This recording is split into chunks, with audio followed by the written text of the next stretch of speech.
'n jong ma wou seker wees dat haar kinders weet dat sy ongelooflik lief vir hulle is, net soos wat hulle is.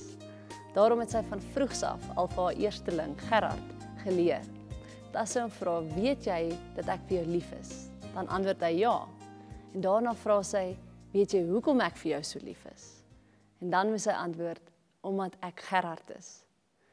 Toe haar tweedeling, haar dogter Lisa gebore is, wou sy dieselfde vir haar leer. En sy het haar dan ook gevra, weet jy dat mamma baie lief is vir jou? Waarop sy dan antwoord, ja mamma. En dan het haar ma gevra, weet jy hoekom ek so lief is vir jou?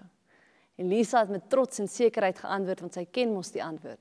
Ja, omdat ek Gerard is. Nou dikwels voel ons dat ons soos Lisa moet antwoord.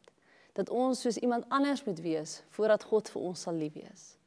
Maar God sê vandag vir elkeen van ons, ek is lief vir jou, omdat jy is, net soos wat jy is.